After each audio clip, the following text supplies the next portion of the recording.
I'm attempting to create a new world record. The longest time in which one has written a short story every day. Why am I doing this?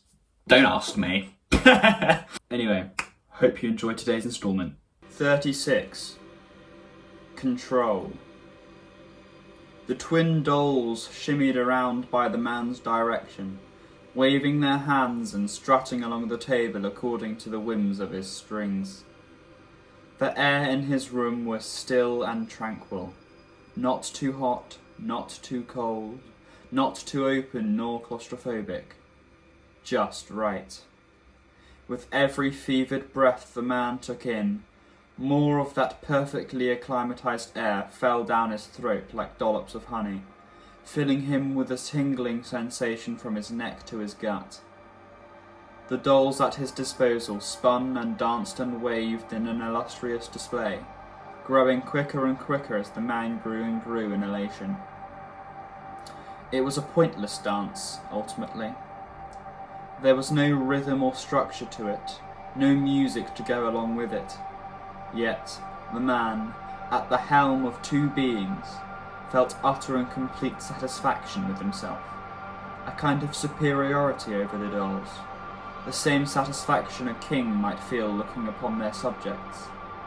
The door to the room, which stood directly behind him, seemed to loom over his shoulder, watching his play as it played out. From the cracks in the door, there came small, strange flashes that blinked from beneath the door.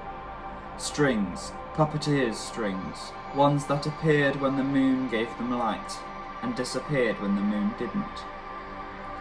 The man continued to enjoy his play, his creation, mindlessly directing the dolls in random directions.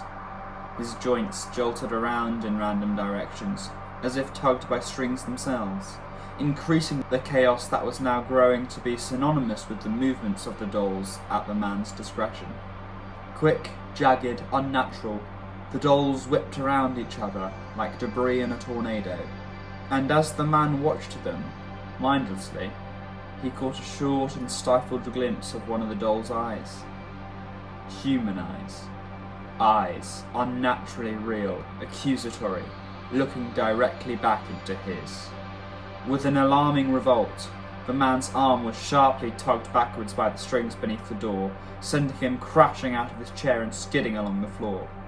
He let go of his strings, letting the puppets go flying also. A muscle flickered to life on his forehead, forcing his eyebrows down into a furrowed look of confusion.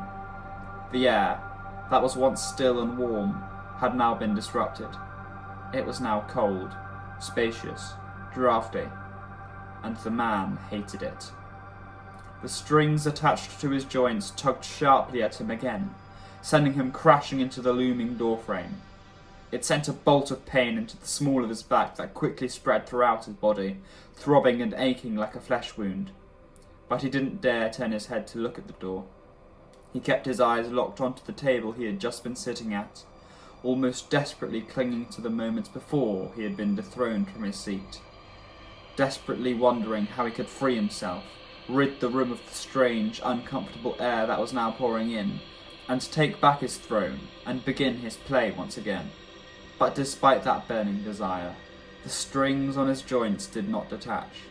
Instead, they restrained him tight, pulling him a little further back into his room to allow for the door to creak open. And as it did, more and more of that chilling air flooded into the room, displacing the curtains, ripping through his hair like a comb, slamming into the windows and causing them to shudder. He did not dare turn to look. He furiously locked his neck in place, refusing the incessant tug of the string forcing him to turn. Yet, despite the strength in his muscles and the strength of his will, his head did turn, and he was faced with the outside. At the door to his small hut, stood on the welcome mat, was his puppeteer. A flash of lightning fell in the forest behind the puppeteer, illuminating its face amidst the darkness. The face of God.